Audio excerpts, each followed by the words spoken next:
Exodus 4, Moses is given power.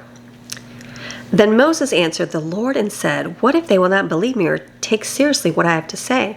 For they may say, the Lord has not appeared to you." And the Lord said to him, "What is that in your hand?" And he said, "A staff."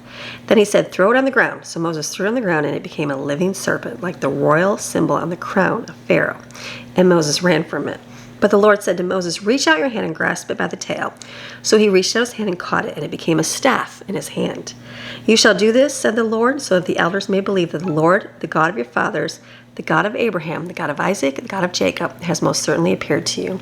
The Lord also said to him, "Put your hand into your robe where it covers your chest." So he put his hand in his robe, and when he took it out, his hand was leprous, as white as snow. Scary. And then God said, "Put your hand into your robe again."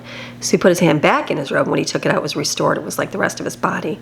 "They will not believe you or pay attention to the evidence of the first sign. They may believe the evidence of the second sign.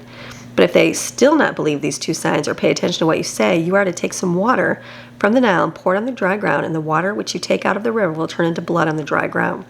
Then Moses said to the Lord, "Please, Lord, I am not a man of words, an eloquent, fluent, neither before nor since you have spoken to your servants, for I am slow of speech and the tongue."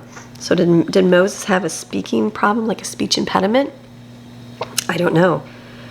But it didn't matter, because the Lord said, "Who has made man's mouth? Or who makes the mute or the deaf or the seen or the blind? Is it not I, the Lord? Now then go, and I, even I, will be with your mouth and will teach you what you shall say." But he said, "Please, my Lord, send the message of rescue to Israel by someone else, whomever else you will choose." Then the anger of the Lord was kindled and burned against Moses. He said, "Is there not your brother Aaron the Levite? I know that he speaks fluently. Also, he is coming out to meet you. When he sees you, he will be overjoyed. You must speak to him and put the words in his mouth. I, even I, will be with your mouth and with his mouth, and I will teach you what you are to do. Moreover, he shall speak for you to the people. He will act as a mouthpiece for you, and you will be as God to him, telling what I say to you.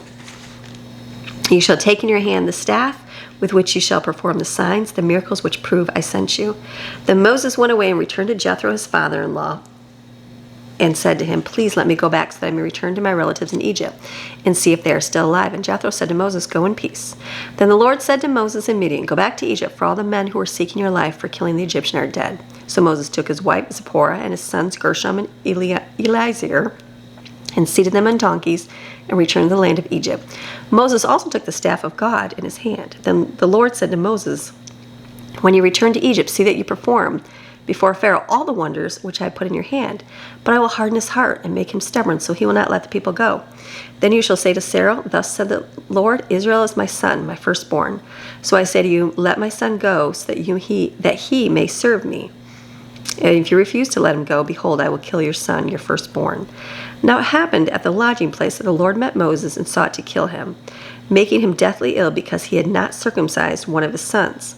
Then Zipporah took a flint knife and cut off the foreskin of her son and threw it at Moses' feet and said, "Indeed, you are a husband of blood to me."